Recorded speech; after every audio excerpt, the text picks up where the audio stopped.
Okay guys, what I'm going to work on now is a shoulder pin setup. I don't know, I've seen it taught before and people work on it and I've heard different names for the guard system, but I'm sure once I get my grip you're going to recognize the position. And what we're going to do is kind of apply it a little more realistically. And this technique setup is in my book. It's one of my favorite ones to use. It's very quick and it's very controlling.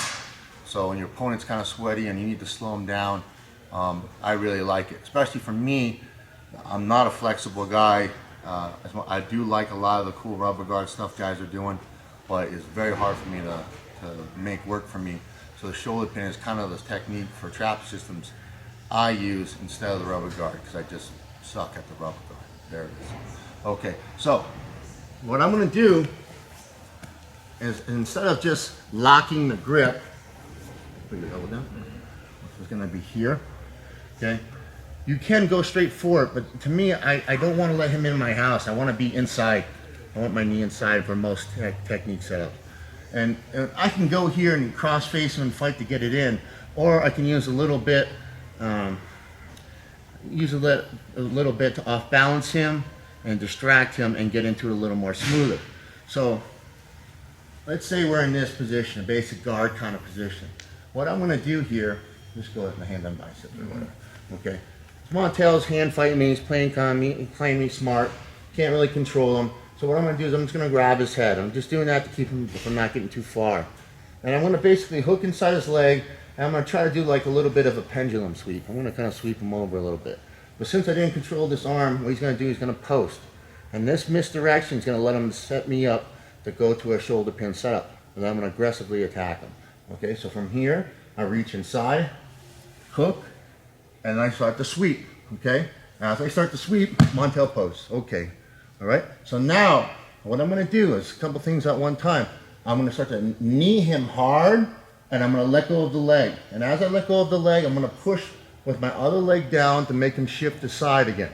So I go from here, I let go, push, and my knee comes inside, and I lock. Okay. Now from here, I get a good hand on the shoulder. I like to cross my feet here to give me some more options, keep them from turning all the way. I don't want to be forced into an omoplata. And now I have some options. Okay, I can pull him back into me, push and pull him back in, grab and go for the triangle. Okay, or I can take him over.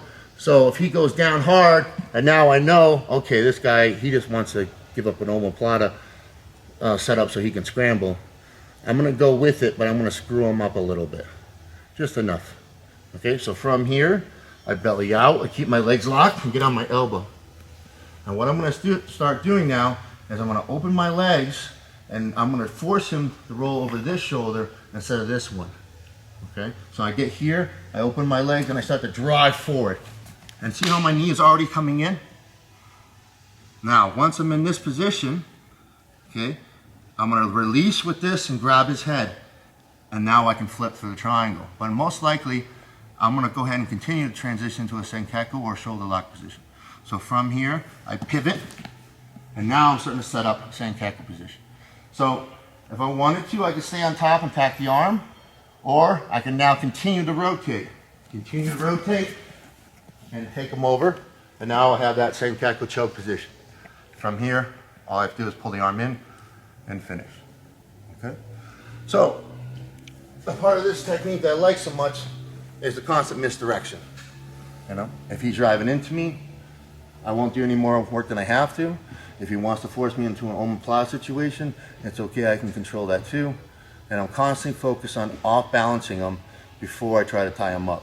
That way I'm not relying completely on my hand fighting or brute strength. I'm relying on keeping him off balance.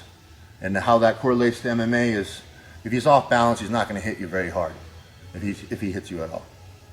So give it a try at home.